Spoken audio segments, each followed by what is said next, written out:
Pakistan network HD। हमने जब अपनी ज़िंदगी का फ़ैसला कर लिया कि हम लोगों के लिए जिएंगे तो फिर हम खुल के जीते हैं। देखें, हमारे शहर के लोगों पे ऐसा भी जुल्म किया गया कि बारिश में एक इदारे की वजह से लोग मर रहे थे। मुझ पर पाबंदी अदालत की तरफ से, नाम नहीं ले सकता उस इदारे का, मैं तो नहीं डरा उस इदारे से, उस माफिया से मैं उतर गया। हम माफिया के ख़िलाफ़ उतरते हैं, ना उनसे पैसा लेते हैं, हमारी जानों को ख़तरा है। वो हर किस्म का हथकंडा हमारे ख़िलाफ़ इस्तेमाल करते हैं। उनके पास सोशल मीडिया मौजूद है, फेक आईडीज़ मौजूद है। वो किसी हद तक भी मैसेज चला देते हैं कि मार दें आप, इधर लाके एक पूरा ट्रक टकरा दें इनके ऑफिस से बम का, तो शायद आप जन्नत ही जाएंगे इनको मार के। हमने किया क्या? कोरोना वायरस आपको पता है, तीसरी लहर, इतने मसाइल हैं, क्या है इस साल आपका क्या प्लान है? किस देखिए, तरीके हमारा से तो उस वक्त जो ऑपरेशन शुरू हुआ था आज तक चल रहा है, रुका ही नहीं। तो इसलिए हम ये बात बताएं कि अब हम क्या करने जा रहे हैं, वो तो नई बात होगी। हम मुसलसल ऑपरेशन में, हमारे अस्पताल आज तक चल रहे हैं, हमारा राशन आज तक चल रहा है, हमारी मदद लोगों को किराए की मदद मकानों की आज तक चल रही है। कि आपने कहा था कि मैं नेशनल स्टेडियम को हुकूमत से दरख्वास्त भी की थी कि अगर नेशनल स्टेडियम आपको दे दिया जाए। देखिए, नेशनल स्टेडियम को तो हमने समझे 50 दफ़ा भर दिया। हमने 4 महीने ऑपरेशन चलाया, दोनों स्कूलों के ग्राउंड भरते गए, रोज़ाना खाली करते थे। तो अगर नेशनल स्टेडियम मिल जाता तो 25-50 दफ़ा वो भर देते हैं, 1-2 दफ़ा की तो बात ही नहीं है। ओवरऑल पूरी दुनिया में आपकी वीडियो भी चल रही होती है, व्यूज़ भी चल रहे होते हैं, लाइक्स भी चल रहे होते हैं, सारी चीज़ें होती हैं। तो उसकी उस वो फीलिंग्स कुछ बताएं कि वो क्या आपको क्या महसूस हुआ उस टाइम पे जब ये हुआ? देखें, बहुत खुशी होती है कि जब लोग सराहते हैं, और बहुत अफसोस होता है जिस वक्त मुख्तलिफ़ मनफी जहन के लोग झूठे प्रोपेगेंडे कर रहे होते हैं। कोई कहता है इनको मार दो, ये तो फला मज़हब वालों को भी राशन देते हैं, इनका गला काट दो। अस्सलाम वालेकुम नाजरीन, मैं हूं आपका अपना होस्ट सैयद अली अहमद और आप देख रहे हैं देखो पाकिस्तान नेटवर्क HD। तो आइए नाजरीन, हम ज़फ़र अब्बास साहब JDC फाउंडेशन के जनरल सेक्रेटरी साहब से कुछ सवालात पूछते हैं JDC के बारे में, और JDC किस तरीके से वर्किंग कर रही है। सोशल मीडिया पे JDC के कवरेज और सारी चीज़ें दिखाई जाती हैं, लेकिन चैनल्स पे और दूसरी हुकूमती सतह पे JDC के हवाले से इतनी कवरेज नहीं की जाती और इनको इतना सपोर्ट नहीं किया जाता। तो आइए हम ज़फ़र अब्बास साहब से उनके व्यूज़ लेते हैं और कुछ डिस्कशन करते हैं। थैंक यू जी, अस्सलाम वालेकुम। कैसे सर? ठीक ठाक सर। ये JDC के हवाले से जो र्यूमर्स फैल रहे हैं और जो इतने सारे सवालात उठ रहे हैं, और कोई कुछ कह रहा है, कोई कुछ कह रहा है, लोगों के आर्गूमेंट्स आ रहे हैं बहुत सारी चीज़ें के बारे में। तो आपने जब ये फाउंडेशन शुरू करी तो मतलब उस टाइम से और इस टाइम पे क्या हर्डल्स फील कर रहे हैं? क्या किस तरीके से आपको पैनिक हो रहा है, या आपको हुकूमती सतह पर किस तरीके से ताउन की उम्मीद है, या हुकूमत सिंध आपको किस तरीके से सपोर्ट करे? इसके बारे में आप क्या कहना चाहते हैं? नहीं, अल्हम्दुलिल्लाह हमने जब से इदारा बनाया है, जब हम सोच के इस बात पे निकले हैं कि हमने लोगों की मदद करनी है, हमने लोगों के लिए आसानियाँ पैदा करनी है, तो फिर इंसान अपनी ज़ात को पीछे रखता है। तो हमारी ज़ात के लिए अगर कोई कुछ कह रहा है, हमें उससे कोई फ़र्क नहीं पड़ता। हम अपने लोगों की आसानी के लिए काम कर रहे हैं, और हमारे इदारे की कोशिश है कि हम बिला तफ़रीक़ नस्ल मज़हब लोगों के लिए काम करें, और उस मकसद पे हम काम करें। अच्छा, माशाल्लाह से सर। वर्किंग वगैरह तो सोशल मीडिया पे आपकी देखी अभी रिसेंटली आपका एक ओल्ड एज हाउस का इफ्तिताह होने वाला है, उसके ऊपर भी आप कंस्ट्रक्शन वगैरह कर रहे हैं। तो वो भी मैंने वीडियो फेसबुक वगैरह पे सोशल मीडिया पे देखी, तो उसके हवाले से कुछ बताएं। देखिए, हमारा जो पहला ओल्ड एज होम है गुलिस्तान ज़ैनबिया के नाम से, वो भर चुका है, और उसमें बुज़ुर्ग हैं, उसमें मुस्लिम भी हैं, उसमें क्रिश्चियंस भी हैं। लेकिन अब जो हम दूसरा बना रहे हैं गुलिस्तान फ़ातिमा के नाम से, 4K चौरंगी में GFS बिल्डर के ऑनर इरफान भाई साहब ने उसके प्लॉट हमें दिया है। उसकी मेकिंग कॉस्ट भी वही देख रहे हैं, और एक मरहुमा हैं फिरोज़ा साहिबा, उनकी फैमिली की जानिब से वहाँ का सरिया, सीमेंट, ये सब चीज़ें दी गई हैं। और उसके पहले फ्लोर के लिए सीमेंट हमें असद हनीफ साहब जो हवेली रेस्टोरेंट वाले, उनकी जानिब से दी गई। कंस्ट्रक्शन का आगाज़ हो गया इंशाल्लाह। 500 गज़ की जगह है, काफ़ी सारे लोग वहाँ पर आ सकेंगे बेसहारा। बेशक। अच्छा, दूसरा ये सर, ये आपने मोबाइल सर्विस जो शुरू करी है, रेस्टोरेंट बनाए, इसका आइडिया आपके जहन में कैसे आया?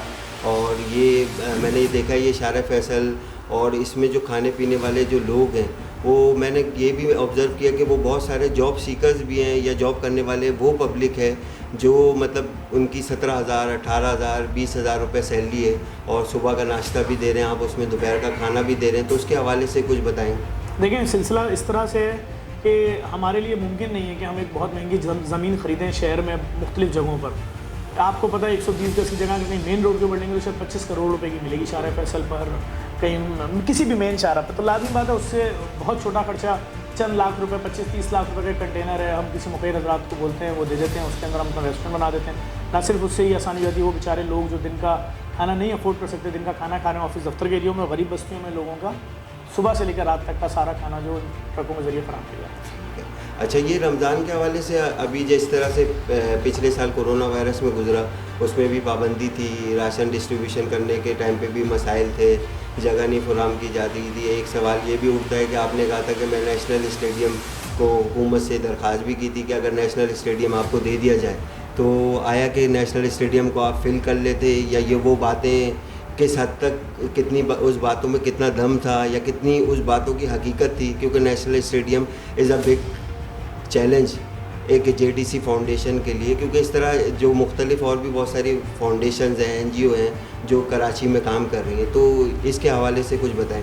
देखिए, नेशनल स्टेडियम को तो हमने समझे 50 दफ़ा भर दिया। हमने 4 महीने ऑपरेशन चलाया, दोनों स्कूलों के ग्राउंड भरते गए, रोज़ाना खाली करते थे।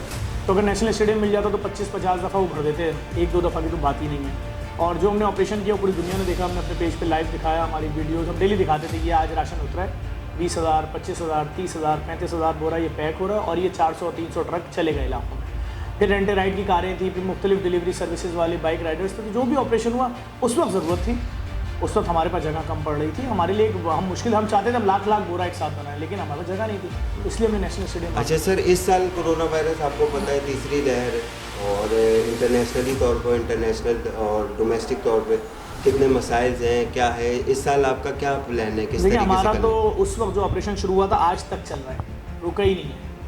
तो इसलिए हम ये बात बताएंगे अब हम क्या करने जा रहे हैं, वो तो एक नई बात हो जाएगी। हम मुसलसल ऑपरेशन में, हमारे अस्पताल आज तक चल रहे हैं, हमारा राशन आज तक चल रहा है, हमारी मदद लोगों को किराए की मदद मकानों की आज तक चल रही है, हमारा ऑपरेशन जारी। हाँ, हम ये फैसला कर रहे हैं कि जो रमज़ान में लोग को खुसूसी डोनेशंस देते हैं, उससे अब क्या किया जाए, उससे लोगों को राशन दें या लोगों को कैश की मदद करें, हम ये फैसला करें। हम अभी ये तय करें। ठीक है। और सर, इस साल आपका सेहरी का, और माशाल्लाह से जो बड़े पैमाने पे आप सेहरी कराते थे, उसमें बहुत अच्छे शुतुरमुर्ग भी खिलाए जाते थे लोगों को, और मतलब ये कि बीफ के आइटम और मटन के आइटम और बहुत सारे, मतलब जिससे कहते हैं कि बहुत अच्छा जो है सेहरी का भी इंतज़ाम किया जाता था, और लोगों को अफ्तारी के लिए भी बुलाया जाता था, अफ्तारी का भी अच्छा इंतज़ाम किया जाता था। उसके हवाले से क्या हुआ? देखिए, अभी जो भी NCOC का इजलास होगा, जो उसमें पॉलिसी फाइनल होगी, अगर इजाज़त मिलेगी तो उसी तरीके से डेली 40,000 लोगों को सहरी कराएंगे, और अगर नहीं मिलती तो फिर जिस तरह पिछले साल कोविड में हमने मुख्तलिफ बस्तियों में जा के रोज़ाना सैकड़ों लोगों के घरों के ऊपर सहरी अफ्तारी दी, उसी तरह से मेरी ऑपरेशन जारी रहेगा। ठीक। अच्छा सर, अभी मैंने आपका एक रिसेंटली हुनैद लखानी साहब के साथ ये कोरोना वायरस में जो आपने एक हॉस्पिटल बनाया नाज़माबाद की तरफ, उसके हवाले से थोड़ा सा बताएंगे। देखिए, हमने जिस वक्त देखा कि सारी अस्पताल माफिया एक हो गई है, प्राइवेट अस्पताल माफिया, और एक मरीज़ से 1.5 लाख रुपए एक दिन का चार्ज कर रहे हैं कोरोना में, तो हमने ऐलान किया जिसके पास भी ज़मीन है या बना हुआ अस्पताल बंद पड़ा है हमें दे दे, हम उसके अंदर मशीनें लगवा के खोल लेंगे। हुनैद लखानी साहब ने रब्ता किया, हमने उनके ट्रस्ट हुसैन लखानी ट्रस्ट के साथ मिलकर उस वक्त शुरू किया था अस्पताल, सारी मशीनें खरीदी, आज तक लोगों का इलाज वहाँ मुफ्त जारी है। माशाल्लाह से, ये तो बड़ा अच्छी बात है। अच्छा, दूसरा सर, एक आर्ट काउंसिल में एक छोटा सा सवाल है मेरा कि आर्ट काउंसिल में अभी रिसेंटली आपको कराची के एक बेटे का नाम का लक़ब भी दिया गया, तो जब ये आपको लक़ब मिला और इसके बारे में मतलब कुछ बताएं, क्या तासुरात थे? ये बहुत बड़ा एक लक़ब होता है किसी भी NGO के लिए, और JDC जिस तरीके से काम कर रहा है वो पूरी दुनिया को पता है। ओवरऑल पूरी दुनिया में आपकी वीडियो भी चल रही होती है, व्यूज़ भी चल रहे होते हैं, लाइक्स भी चल रहे होते हैं, सारी चीज़ें होती हैं, तो उसकी वो फीलिंग्स कुछ बताएं कि वो क्या आपको क्या महसूस हुआ उस टाइम पे जब ये बोला? देखें, बहुत खुशी होती है कि जब लोग सराहते हैं, और बहुत अफसोस होता है जिस वक्त मुख्तलिफ मनफी जहन के लोग झूठे प्रोपेगेंडे कर रहे होते हैं। कोई कहता है इनको मार दो, ये तो फ़लाँ मज़हब वालों को भी राशन देते हैं, इनका गला काट दो। तो बहुत अब दोनों तरह की फीलिंग्स होती हैं, हम भी इंसान हैं। और जब हमारे शहर के लोग, हमारे मुल्क के लोग, सही है, आपने हम ये इंतज़ार कर रहे थे कि हमें नहीं बल्कि जितने भी इदारों ने कोविड में काम किया, अपनी ज़िंदगियाँ दांव पे लगा के, आप सदारती अवार्ड जब सबको दे रहे होते हैं, तो जिस वक्त आप मंतखब करते हैं अगस्त में, उस वक्त भी राशन बांट रहे थे, जब आपने आज मार्च में दिया तो भी कोविड में, तो उसमें इन इदारों में तस्करा नहीं आया, तो उस पर थोड़ा सा अफसोस हुआ, लेकिन उसकी इतनी कोई फिक्र नहीं है। लेकिन हम चाहते थे कि इदारों को सराहा जाए जिन्होंने ज़िंदगियाँ, जिनके वॉलंटियर्स ने दाव पे लगा के लोगों के घरों पे लाखों बोरे राशन, मेडिकल अस्पताल, कोविड के सेंटर्स, ये सब कोई छोटे मोटे ऑपरेशन नहीं है। बिल्कुल, ये तो बहुत मुश्किल बात है। अच्छा, दूसरा सर, एक चीज़ ये बताएं कि आप इतनी मसरूफियात में, ज़ाहिर सी बात है ऑफिस है, फिर जिस तरीके से लोग आपके पीछे राशन के लिए, घरों के मसाइल के लिए, ओल्ड एज वाले, या बहुत सारे, मतलब मैं पूरा काफ़ी टाइम से मैंने यहाँ पे विज़िट किया है और देखा सारी चीज़ें, खुद भी ऑब्ज़र्व करी बाहर जिस तरीके से लोग आ रहे हैं, काउंटर बनाए हुए, तो आप अपनी फैमिली को किस तरीके से टाइम देते हैं, मतलब मिसेज हैं, बच्चे हैं, वालिदैन हैं, उनको किस तरीके से देखिए, हर एक का अपना अपना जीने का अंदाज़ है। आप ज़िंदगी गुजारते हैं मियाँ अपनी बीवी के लिए, अपनी माँ बाप बहन भाई, हम ज़िंदगी गुजारते हैं सबके लिए, हमारे लिए सबका दुख दर्द बराबर। हम कोशिश करते हैं अपनी फैमिली को भी उतना ही टाइम दें, अच्छा टाइम दें। लाजमी बात है, आप ज़िंदगी गुजारते हैं, शायद कोई आप एक आध दोस्त आपसे नाराज़ हो, हमारे पीछे माफियाज हैं। हमने जब अपनी ज़िंदगी का फ़ैसला कर लिया कि हम लोगों के लिए जिएंगे, तो फिर हम खुल के जीते हैं। देखें, हमारे शहर के लोगों पे ऐसा भी जुल्म किया गया कि बारिश में एक इदारे की वजह से लोग मर रहे थे। मुझ पर पाबंदी अदालत की तरफ से, मैं नाम नहीं ले सकता उस इदारे का, मैं तो नहीं डरा उस इदारे से, उस माफिया से मैं उतर गया। हम माफियाज के खिलाफ उतरते हैं, ना उनसे पैसा लेते हैं, हमारी जानों को खतरा है। वो हर किस्म का हथकंडा हमारे खिलाफ इस्तेमाल करते हैं। उनके पास सोशल मीडिया मौजूद है, फेक आईडीज़ मौजूद है, वो किसी हद तक भी मैसेज चला देते हैं कि मार दें आप, इधर इधर लाके एक पूरा ट्रक टकरा दें इनके ऑफिस से बम का, तो शायद आप जन्नत ही जाएंगे इनको मार के। हमने किया क्या? हम तो ये सवाल करें, और मुख्तलिफ झूठी चीज़ें साल भर फेस करते हैं, मसला नहीं है। हमारा काम है लोगों की खिदमत करना, उसमें से टाइम निकालते हैं अपने घर वालों के लिए भी। और अच्छा सर, एक और छोटा सा सवाल मेरा ये है कि फ़र्ज़ करें कि अगर आपको वज़ीर आला सिंध बना दिया जाए और 7 दिनों के लिए ये टारगेट आपको दिया जाता है कि 7 दिनों में आप कराची के लिए या पूरे सिंध के लिए क्या ऐसा काम करेंगे, या क्या ऐसी सोच है आपकी, या क्या करना चाहेंगे 7 दिनों के अंदर? कौन सा पहला आप फर्स्ट स्टेप उठाएंगे? मैं कुछ नहीं कर सकता, मैंने देख लिया जिस मनसूबाबंदी के तहत इस शहर को बर्बाद किया गया। हमारे आप हालत तो देखें कराची की, सड़कें मैं बना लूँगा 7 दिन में, बसों का निज़ाम, माफियाज का राज, दूध वाले दूध बंद कर देंगे, बच्चे क्या पिएंगे? वो अपनी, आज तक आप किस रेट को लेकर आ गए, कंट्रोल कर लिया आपने? जो आपकी रेट लिस्ट पे लिखा होता है माफियाज कहती है नहीं, तुम 230 बोल रहे हो, मुर्गी हम 650 बेचेंगे, तो मैं क्या करूँगी? कुछ नहीं कर सकता मैं 7 दिन में। अब क्या बात कर रहे हैं, 700 दिन में कुछ नहीं कर सकता। इतना कंट्रोल हो गया माफियाज का, इतनी ग्रिप हो गई भाई। तो आपको अभी जो मुश्किलात फील हो रही है या फेस करना पड़ रहा है, लेकिन फिर भी मैं देख रहा हूँ कि उस हवाले से आप अपना काम को और जो आपकी इंसानियत की खिदमत के लिए जो भी काम कर रहे हैं वो करते जा रहे हैं स्टेप बाय स्टेप करके, और अच्छा ही करते जा रहे हैं। तो आगे क्या विजन है आपको? किस तरीके से आपने हॉस्पिटल बना दिया, आपने ओल्ड एज हाउस बना दिया, आपने लोगों को खाने पीने की सहूलतें फराम कर दी, आपने लोगों को मोबाइल वैन सर्विस फराम कर दी, आपने लोगों को जो है क्या नाम है एजुकेशन फराम कर दी। अच्छा, एजुकेशन के हवाले से मैं खुद भी एक एजुकेशन फील्ड में रह चुका हूँ, तो एजुकेशन के हवाले से मेरा ये पूछना था कि देखिए, लोगों को खाना खिलाना, उनकी भूख मिटाना, ये तो एक नेसेसरी है, ये तो एक ज़रूरत है और लोग बड़ा फील करते हैं, लेकिन एजुकेशन के हवाले से आपके जहन में कुछ है कि आने वाले टाइम में आप एजुकेशन के लिए कोई इंस्टीट्यूट बनाएंगे, कोई कॉलेज बनाएंगे, कोई यूनिवर्सिटी बनाएंगे, उसके हवाले से क्या? लेकिन पिछले 10 सालों से हमारे एजुकेशन के ऊपर काम चल रहा है। हमारे फ्री IT सेंटर्स हैं, हमारे फ्री एजुकेशन सेंटर हैं, जहाँ से हज़ारों बच्चे वेब डिज़ाइनिंग, वेब डेवलपमेंट और मुख्तलिफ कोर्सेज़ करके जा चुके हैं। आज वो कमा भी रहे हैं, अपनी फैमिलियों को सपोर्ट कर रहे हैं। हमारे 9, 10 फर्स्ट ईयर सेकंड ईयर के कोचिंग सेंटर्स हैं जो काम कर रहे हैं, हम काम कर रहे हैं इस पर।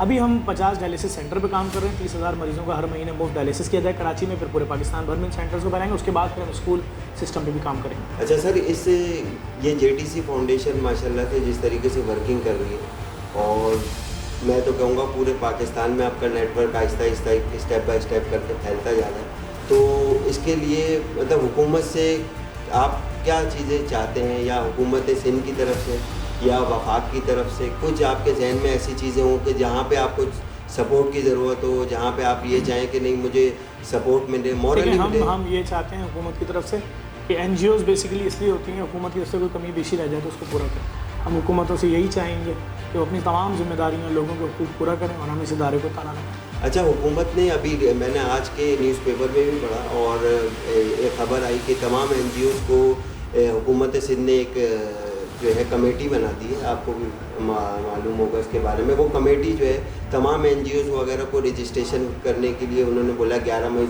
जब मतलब उन्होंने जो डेट दी थी वो 11 जून तक कर दिया उन्होंने, तो उसके बारे में क्या है वो? हाँ ठीक है, होना चाहिए। हम इसके खिलाफ नहीं है भाई, बिल्कुल एक एक चीज़ का डाटा हुकूमत के पास होना चाहिए। कौन सा इदारा क्या कर रहा है, वो कहाँ से किस रवाबित में है, क्या है, सब कुछ अच्छा है। देखें, जो भी फैसला मुल्क की भलाई में होगा हम उस फैसले के साथ हैं और हमें इसमें कोई एतराज़ नहीं। जिस किस्म की रजिस्ट्रेशन होगी हम भी करेंगे। अच्छा, लोग बहुत सारे जो है एलिगेशंस लगाते हैं इंटेलिजेंस के हवाले से और कुछ और भी, वो आपको सोशल मीडिया पे देख भी रहे होंगे, लगती भी रहती हैं ये, तो आप मतलब ये कि मैंने ये देखा कभी आप हेजिटेशन फील नहीं करते, कभी आप जो है जिस तरीके से आपके ऊपर कोई प्रेशर होता है या वो सारी चीज़ें नहीं फील करते, इसकी क्या वजह है? क्योंकि मेरे 4 एम्बुलेंस ड्राइवर मारे गए 2013-14, मेरे एजुकेशन हेड मारे गए। सही है, कसूर क्या था? इंसानियत की खिदमत कर रहे थे। तो एलिगेशन से बड़ी चीज़ है ना ज़िंदगी छीन लेना। तो मैं तो भी ज़िंदा हूँ, तो मैं उन एलिगेशन से क्यों परेशान हूँ? मैं तो इस चीज़ के लिए तैयार हूँ। आप मुझे इस बात पे मार देंगे ना गोली कि मैं इंसानियत की खिदमत कर रहा हूँ, तो मैं उसके लिए तैयार हूँ। तो एलिगेशन की क्या औकात है? वो भी झूठे एलिगेशन। अच्छा, और ये जेडीसी के मतलब 2021 में जिस तरीके से आपने प्लान बनाया और स्टेप बाय स्टेप करके ये इदारा बढ़ता ही जा रहा है, तो इसके हवाले से कुछ ऐसी चीज़ जो मतलब आपके हवाले मतलब सोच रखते हैं कि कराची में इस तरीके से और होना चाहिए कि कराची के लड़कों को जॉब्स नहीं मिल रही, कराची के लड़कों की बेरोज़गारी बढ़ती जा रही है, कोरोना वायरस की वजह से जिनकी जॉब थी वो जॉब चली गई है, राशन, मतलब बहुत सारी ऐसी परेशानियां जो शायद मैं अभी आपको बयान भी नहीं कर सकता, तो उसके लिए कुछ आप सोचते हैं? देखिए, मैं इस वक्त ये कह सकता हूँ कि मुझे आपकी जगह होना चाहिए था, आपको मेरी जगह। मेरा दर्द आपका दर्द है। जो आप बातें कर रहे हैं वही तो मैं भी कह रहा हूँ कि कराची वालों को नौकरी नहीं देते, कराची वालों को एडमिशन नहीं देते सरकारी यूनिवर्सिटियों में। ये सारा सेम दर्द है। आप जो बातें सवाल में कर रहे हैं वही जवाब है, वही जवाब है कि ये सेम दर्द है। हम क्या कर सकते हैं? हम कुछ नहीं बोल सकते, हम बोल भी नहीं सकते, मुश्किल ये है। थैंक यू नाजरीन, देखो पाकिस्तान नेटवर्क की तरफ से मैं हूँ आपका होस्ट सैयद अली अहमद, और आपने ज़फ़र अब्बास साहब के साथ और जेडीसी फाउंडेशन की जितनी भी खिदमात है उन सारी चीज़ों को आपने देखा, और ख़ुद ज़फ़र साहब ने हमें अपने कीमती टाइम से हमें टाइम दिया और हमें अपनी एम्बुलेंस सर्विस, अपनी जितनी भी एजुकेशनल एक्टिविटी, ये वो जितनी भी सारी एक्टिविटीज़ कर रहे हैं और उस तरीके से काम कर रहे हैं। देखें, इंसानियत जो है वो हम में मौजूद रहनी चाहिए और इंसानियत के लिए जो है हमें काम करना चाहिए। इस आखिर में जाते जाते मैं आपको एक अल्लामा इकबाल का एक शेर जो है अर्ज़ करूँगा, वो ये है कि ज़रूरत तोड़ देती है गरूर बेनियाज़ी को, ज़रूरत तोड़ देती है गरूर बेनियाज़ी को, ना होती कोई मजबूरी तो हर बंदा खुदा हो। देखो पाकिस्तान, समझो पाकिस्तान।